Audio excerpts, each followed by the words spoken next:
Welcome to That Business Show 2.0 with your host, Jamie Maloney, where business becomes a show business. Today we're talking with Mark Byrne. He's the owner of Winking Derby, and so he's a magician and a balloon artist, and was nice enough to even make a balloon Jamie, and that is also our third person here in studio with us in front of my computer today. So Mark, welcome to the program today. Hey Jamie, thanks for having me. I appreciate it. You know, you're making a living here, making balloon art, magician, playing with rings and all kinds of different tricks. How did all this stuff come together? How did I first become a magician? Wow. Well, I've been doing magic for almost 40 years. So basically I started when I was like around 10 or 14 years old. When I was 10 years old, parents brought home the magic kit, started playing around with it. About a year later, I started doing magic shows and getting paid for it. Wow. And so it's been a long career. And so you're an entrepreneur, you travel to different events, different parties, you have all around the world. Yeah, all your gear is right there in a little carrying case, so you can set up shop pretty much anywhere. Pretty much, yeah. You can't see it below the table here, but this will actually fit into the luggage compartment carry-on. So you're an on-demand magician, balloon artist. They can call you today and have you in there later on this afternoon. No need for a lot of setup or anything. You take your job with you anywhere you go. Pretty much. 2 years ago, I was in Australia, and I toured Australia for 3 weeks, and then finished at a convention that I was paid for. But I did teach-ins at each one of the stops along the way, and we stopped in all the major cities. We were in Sydney, Melbourne, Gold Coast, Adelaide, and just had a blast with people. Now, we're all familiar with the balloon artists at the birthday party or the children's party and whatnot, but, you can also, this is a great idea for corporate events as well. Are you seeing a demand from, the professionals out there to bring in, balloon art and magicians to events? One of the things I think is really fantastic at a trade show, everybody is vying for that space where people are just coming to that booth. We become that booth at any trade show. I've done balloons at a trade show where I'm making these crazy creations I'm on a riser about a foot high, and just making creations. People just swarm over. It doesn't matter whether it's adults, kids, families, whatever. They all will come over and just want to get a balloon. That's the prime opportunity because it takes 2 to 5 minutes for me to make each one of my fantastic creations, like a little mini Jamie there, or one like this. This one I call the amazing hat.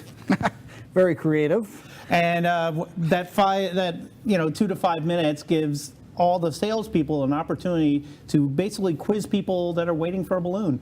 And we've used some systems. We basically took something from the deli system. We use a deli ticket machine. People take a ticket, they wait for their number to be called, and you just have a big crowd around your booth, and people are like, what's in that booth? What's in that booth? So whatever business is going to the trade show, they call you up, they bring you in to share the booth with them. They talk about the business stuff. Well, and I'm paid to be in the booth with them. That's what I'm saying. You're in there with them. That's what I'm saying. They hire you to be in the booth with them. So you're all in that booth together, and then you're there doing the balloon art, and it attracts people then to that booth. Right. I've worked trade show booths 10 by 10, and I've worked at a trade show booth 150 by 150 feet. It doesn't matter if there's children in attendance or not. Do the adults? No, the adults love it just as much as the kids. Wonder why that is. What is it? I find there's a pecking order. Let's put it this way for balloons. Okay, if it's families, give it to the kids. Okay, if it's couples, let my wife have one. Okay, if it's all peers and it's adults that are all on the same level.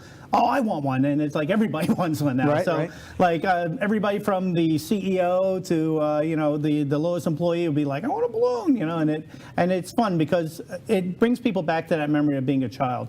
And one of the things I specialize in is wearable art. So all my balloons that I make, except for maybe the little mini Jamie there, I make to be worn on their person. It can either be like a bracelet, or it can be something like a crazy hat wearing on top of their head. And one of the nice things, again, when we're doing a trade show, we get stickers made up with the trade show booth number on it, because people go by booth numbers, obviously, at trade show. And we put that sticker on there. Goes on their head. It's not going to go in their bag. It's going to stay on their head, and they're going to go walk away with it. That is viral at a trade show, because people go, where'd you get that? And you go, over here. And then they look for that booth number, and then they come in for it that way. So it's got a very spider web type of effect. I've seen you make some very large creations, and so the sky's the limit for making balloon art with you. Yes. You can make small little creations that everybody's familiar with. I've seen large, like dinosaurs and chairs that you've created. Now, you said balloon fashion is one of the big things that we do. Balloon fashion. I was about to ask, can you actually make like a shirt that you actually put on with balloons? Well, we can make a shirt, but it looks a lot better if it's on a lady. No, it's, So we make balloon dresses. Okay. One of the things I've done 2 trade shows in Orlando where we made balloon dresses, and people just come over and want to pose with the girl in the balloon dress. Now, one of the things in the trade show business is anytime you have a trade show, first thing the CEO says, hey, get a hot chick to be in the booth with us. Okay, that'll bring people in. Not really. It cuts half of your market, and it cuts your market in half, because nowadays, 50% of your market is female. Okay, if you have a really good-looking girl in your booth, that female is not necessarily going to want to walk in that booth just because there's a hot girl in there. Right. And 50% of you guys are going to get married anyway, so they're not supposed to be in that booth. right. with It's that hot faulty female. thinking. Yeah, no, I understand what you're saying. Now, Absolutely. change it up, put a hot girl in that booth, put her in a balloon dress. And then you're Okay, attracted. all the girls are going to come over and go, oh my God, what's that? How are you wearing that? They want to know everything about the balloon dress. Now it becomes about the fashion aspect of it. The guys are coming over because there's a hot girl in a balloon dress, okay? And the other aspect that we do too is we've actually put poppable balloons on the balloon dress, that the girl, that people can pick a balloon, pop a balloon, and they get a number or they win a prize. That's one way to ensure that people are having, getting their card swipes and all that kind of Engagement. stuff. They're doing the engagement. They're getting the information from the people going, hey, you want to pop a balloon off her? Well, yeah. Well, just give me your card. Here you go, pop. There's your prize. And they can win anything, T-shirts, whatever, cars. I mean, it just depends on what you want to give away, Very creative idea. And Yeah. how has a balloon dress ever been featured on the red carpet yet?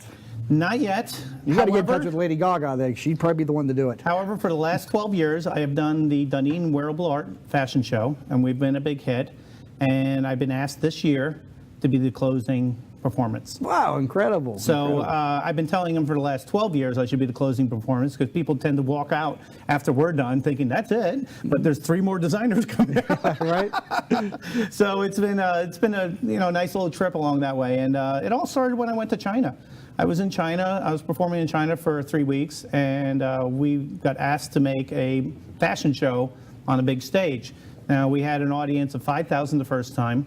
The second show we did, we had an audience of 15,000 people that paid to come and see a balloon fashion show. Wow. Yeah. Wow, incredible. Well, Lady Gaga's out there, wearing meat to the red carpet. Yes, she is. just somebody's got to put a bug in her ear, and then you're going to be featured. I'd rather designer. do Katy Perry. She'd be a Katy lot Perry, better. somebody. Yeah. That'd be awesome to see your balloon art on the red carpet. But it's already starting to make a dent into the fashion scene. It really is. I've done balloon fashion in Las Vegas, Boston, New York, and Los Angeles so far.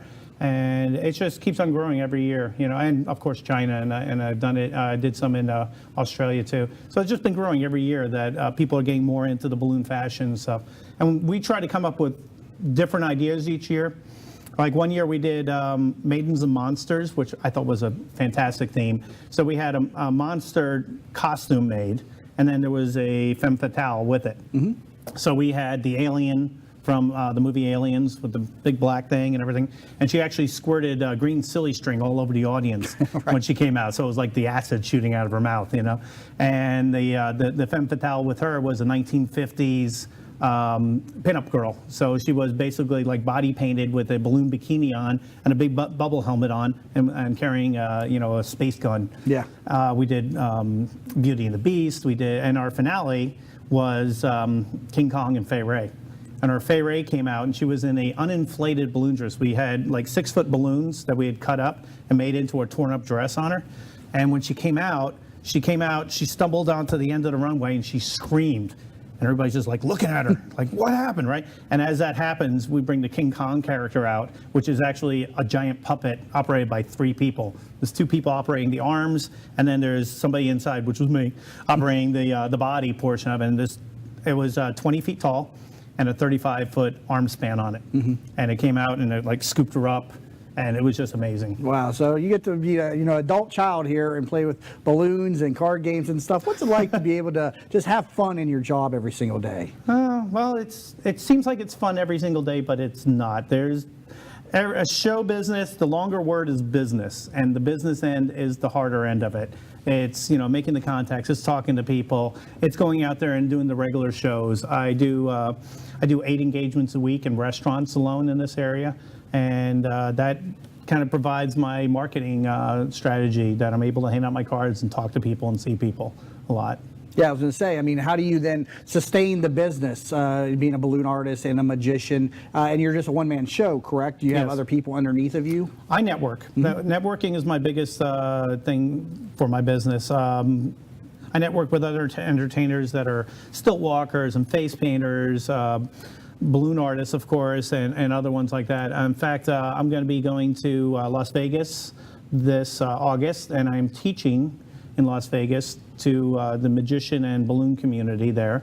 And I'm actually paid by my manufacturer of my balloons. Very cool. And those So balloons, Politics is the sponsor for my balloon, for me to do my lecture tour. and I've watched him make a number of these balloon creations, and blowing up those balloons is no easy feat. You joked, sometimes people will, make a comment about, being a balloon artist. You hand them a balloon, you say, here, blow this up, and you can't. I mean, it's well, it's funny because I remember I did that with you one time with the regular balloons, which I probably handed you one like this, Yeah. and said, hey, go ahead and try to blow that And I one up, can't. right? No, I can't. And just the other day, when my new bag came in, I got these along with my bag, and I was like, there, that yes. was actually seconds. there. I'd say that was probably about a good 15, 20 seconds to make that little guy. That's a little dog. How long do those things last before they run out of air? Balloons last a lot longer than people figure. Most of the times if you buy roses in the store, they're dead in a day or two, okay? My balloons can last up to 3 weeks in a cool environment. Yeah, very cool. And if you actually put a balloon in the freezer, it'll last years. Balloon in the freezer. Interesting Yes. idea. Let's take a break here. Currently talking to Mark Byrne. He's the owner of Winking Derby. You can learn more about this, winkingderby.com, or give him a call at 727-742-6713. Again, 727-742-6713. When we come back from the break, we'll have him demonstrate some magic tricks and some more with balloon art on That Business Show 2.0 with your host, Jamie Maloney, where business becomes show business. Hi, welcome to Yeager's. We just want to take a minute and show you what we're all about. At Yeager's, our primary business is hardwood flooring, although we are remodelers for kitchen, bath, and general construction. We operate a fleet of shop-at-home vans that have all the flooring type products, hardwood flooring, laminate flooring, tiles, stone, what have you. So we're able to come out first with products in our vehicles and take a look at the setting, how the colors will work, and then to be able to come up with some options and ideas for you. If that's not good enough, we have a large distribution center that we inventory product and have a nice display area.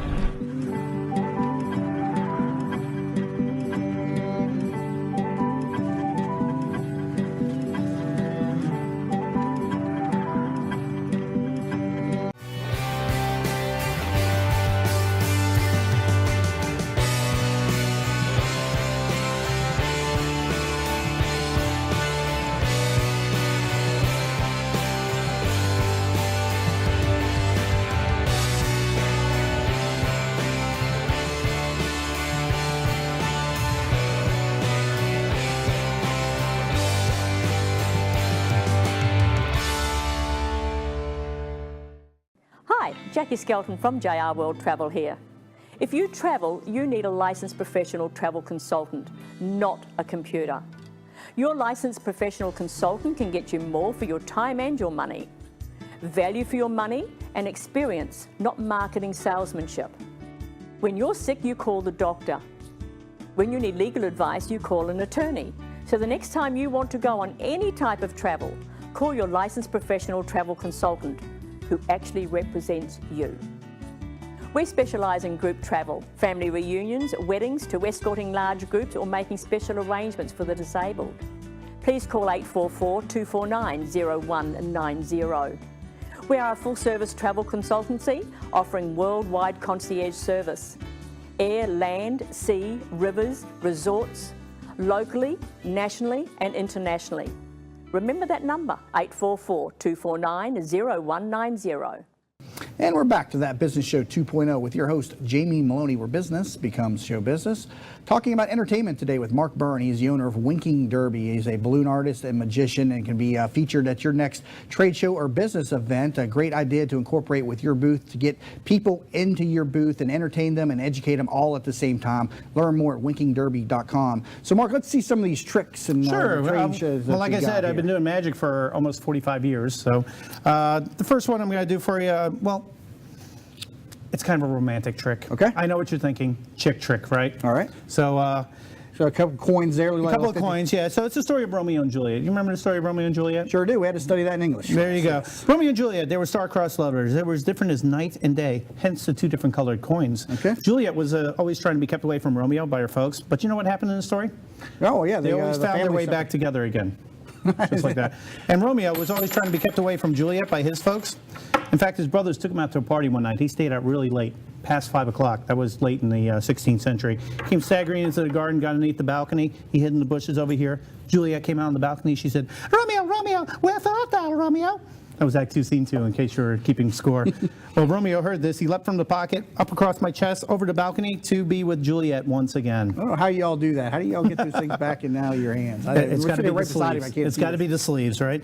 However, that night, Juliet's parents caught them together. Dun, dun, dun, dun. Decided to take Juliet, send her off to boarding school. The night before they sent her off to boarding school, you know what those two crazy kids did? They ran off together. Because never was there a story of such woe as Juliet and her fair Romeo. Thank you. Very nice. I'm sitting right beside him here, and I can't even. I'm trying to watch and see him move those coins around and stuff. So part of me thinks they really are, sometimes the dark arts, and they just aren't revealing it to us. So. Well, one of the things that people always say about magicians is that they always have to do a card trick, and actually, it is in the union rules. You have to do a card trick. So, Jamie, if you were thinking about it, what would be the best 4 cards in a deck of cards? Ace of Spades comes to mind, or actually all the aces, really. Yeah. Really, the credit cards: Visa, MasterCard, American Express. You can play longer that way. There you go. Very nice. So what we got up here is we have a king on the top there, and on the bottom we have a 4. We're going to give the card just a little cut like that, and we're going to see if we can find those aces for you. If you give them a little snap, 2 of the aces will leap right out of the deck just like that for you. I know what you're thinking. How does that happen? The aces actually have little tiny magnets in the center. If you feel the center magnet, you can feel it's really small. Okay, take them and pass them through the deck of cards opposite. You know what opposites do? Opposites attract? Yes, women-based relationships on this, yes. So if you pass them right through there like that, it attracts another ace as it's going through, making for 3 aces in all. Nice. But where's the 4th ace? Probably sitting on top of the deck for you. Probably sitting on top of the deck.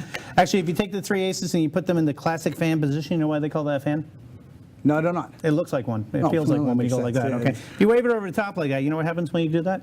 Cools the deck down. Yeah, you get a nice cool breeze. But the last that ace one. leaps to the top of the. Oh. That's the queen. Yeah. Not good. I tell you what, maybe the queen can help us out. We'll take the queen, we'll poke it in like this. From the middle of the deck. Would you be amazed if that was the last ace? Probably not, because you're. Would you be more amazed if I took the queen and transformed it into the last ace instead? He just turned that card right back into an ace. I didn't even see it move. So. Now, a lot of people don't know this, but the aces did not come with the first deck of cards. They're not. No. Yeah, you didn't know that? No. See what I mean? Okay. There you go. You got to create them. Huh? First deck of cards was invented in Italy around the 16th century. Yes, when they had the Gutenberg Bible press being done. In fact, they would print Bibles during the day, playing cards at night. They taxed the playing cards to pay for the Bibles. Interesting. Hey, well, they always say there's only 2 things in life: death and taxes. That's and so it. There's taxes again for us. So The first deck of cards had 1, 2, 3, 4, 5, 6, 7, 8, 9, 10. Prince, Queen, King. No aces. They later changed the Prince card to the Jack. And so it's the card formerly known as Prince. So these magic tricks are perfect for a trade show as well. Yeah. You said Bring there's the attention balloons. in, pull people in, and just How many make things. different card tricks do you know? I mean, do you ever Probably- invent new ones? I do invent new ones. I have some that are my own. This one's kind of a variation, one that I've created. So we got the ace of spades, we got the ace of diamonds, the ace of clubs, and the ace of hearts. Fastest trick I do. Put the other 3 right across the top. I don't know if they can see that on the table. Yeah, you can see that on the table there. Keep an eye on those cards. And on the count of 3, 1, 2, 3, all the aces disappear. Just like that. Right before your very eyes. Thank you, Jamie. Incredible stuff. I always wonder how you do that stuff, and some of the stuff that magicians do just blow my mind. You see those guys like David Blaine on the television set; they do some unreal stuff. I mean, are they doing stuff that is just because it's on TV and they can deceive you, or is there some It's a real little bit of that. One of the things that Copperfield used to make sure that everybody knew that whatever view you saw a trick of him doing, he could do live on stage. Not every other magician can do that. Yeah. Chris Angel especially not so much. I saw Chris Angel's show. I saw David Copperfield, and their shows are just incredible and everything. And ironically enough, Chris Angel had a recent incident on his stage. One of his magic tricks must have went awry there. They had he couldn't escape from one of his the apparatuses that he put in, and he ended up passing out. That happened about a month ago, as a matter of fact, with Chris Angel. He was okay though after the show and everything. So this is an excellent incorporation into trade shows. You bring the balloon art, you bring the the card tricks. You also got some rings there. Yeah, I got one more trick if you got time for it. Yeah. Okay. This is actually the world's oldest magic trick. This trick's over 3,000 years old. You know what that means? Not really. It means there was Egyptian people walking around going, "Oh no, not the ring trick again!" La la la la la la la. That's ring number 1 right there. Ring number 2, ring number 3, and ring D. Okay. So just like Avatar, I'll bring it to you in 3D, since that's gonna be hip now. Keep an eye on the rings there. No holes, no tracks, no traps. Somehow that ring just passed through itself, and now it is. The weird part is, if you look at it really close up, you can almost see it when they come apart too, which is really freaky. So what are those? There's just called the ring trick, or there's a special name for those things? The original name is the Chinese linking rings. That seems a little racially insensitive. so I just call them the rings. It's a lot easier that way. But the fact of it is this trick actually came out around the Middle Ages and was more amazing to people because they actually knew that if a ring was made out of steel, it didn't have a hole in it that you could put another ring through. They were fascinated by things like how chainmail was made and stuff like that. But to be able to take them apart and put them back together again, it's truly magic. Very cool. There's another thing that you can do at a trade show there, along with the balloon art, the card tricks, the rings. The magic really pulls people in and we can also do messages with the magic. Any kind of 3-point message can pretty much be put into almost any magic trick. So how do magicians pass their trade on to others? You hear about the secrecy of the industry, or the union, as you put it. Right. How do you bring in new people to the business and teach them what you know? They have to have a passion to begin with. That would be the first thing. They have to have a passion to learn and want to be part of magic. They also, and everybody always talks about the secrets of magic. The reason that magicians are so secretive about their magic, we spend a lot of damn money on it. Okay? I'm not going to give you something that I spent maybe thousands of dollars to learn because you're just curious. No. Right, I joke about that a lot of times in my real estate business. My specialty is selling bank-owned properties, and I spend a lot of time and money and know-how into getting to learn that. So when a realtor calls and says, "Hey, can you teach me what you know?" And it's like, I'm not going to just teach you what I know. I spent a lot of my hours and money and time in learning on this. I'm not just going to teach you what it is I know. But obviously, it's passed down from people to people, though. So my mentor was a magician that lives locally here. His name is Wendy Doughton. And Wendy's going to be 90 years old next year. And Wendy still does balloons and still does magic. And I even send him out on shows occasionally. Yeah. So it's one of those things where, he helped me out a lot in the beginning with my magic. I mean, I did magic when I was younger. Then I stopped doing magic for a long time period. I was a cowboy for a while. I went into the military. Then I came back out and I started bartending, and next thing I know, I was doing magic tricks behind the bar because I didn't know how to talk about sports. And you said that you have like some of the best known videos on balloon art out there available. Yes. And you're talking about this. My DVDs, I have 5 DVDs out. It's called Bad to the Balloon. Okay. Bad to the Balloon. And in the DVD, I'm a silent, which imagine me being silent. I'm a silent biker balloon artist in there. That's my character that I play inside the videos. And the balloon artist teaches people how to do balloons in three different ways. I do it full speed first time. Second time it's in close so people can get the idea of it. And then the third time it's an over-the-shoulder shot, seeing how the thing's created. My DVDs, I was told by the major balloon distributor in the country that my DVDs were the top-selling DVDs for the last 10 years. Wow, incredible, incredible. Now, the balloons that you create the art out of, they are special balloons. Somebody can't just buy party balloons and do those types of creations, can they? The problem with balloons is that balloons are really a produce item. They're made out of latex. Latex is tree sap. So they have a shelf life, they deteriorate, they're biodegradable. Even though everybody thinks they're made out of plastic, they're not. They just look like they're made out of plastic. But they're actually made out of tree sap and rubber and natural ingredients put in there to, give the colors and stuff like that. So it's, I lost my train of thought. Well, you travel the world over doing your balloon art and your magic tricks. What has sustained you into business? Is it word of mouth, or you still out there hustling every day to find the business? I'm hustling every day, but it's also very much word of mouth. And one of the things that I think has been paramount in my business, since I've worked so many restaurants and such, be nice to people. Just be nice to everybody. Because you don't know, that busboy might become the owner of a restaurant one day. Right. And then he remembers you and says, hey, you were a nice guy. Hey, I'd like you to come and do my restaurant. And that has happened to me. Yeah. I've had people that I've worked with, 10, 15 years ago, 20 years ago in the restaurant business, and then they come back and they're like, hey, I remember you. I'm like, unfortunately, I would love to remember everybody that I've met in my life. I figure on average, I meet about 2,000 people a week. Yeah. It's just not possible to remember everybody. Right. Unless they have some sort of, like a third eye over here or something. It's very hard for me to go, your name is, and put a name to it. But I try really hard to do that. But as I'm getting older, it seems to kind of slip away a little bit more and more every day. So, Well, keep in mind for your next business event or trade show, Mark Byrne, owner of Winking Derby. Thank you so much for being with me today in the program. Thank you very much, Jamie. Appreciate it. And again, you can reach out to him, 727-742-6713, 727-742-6713, or visit winkingderby.com.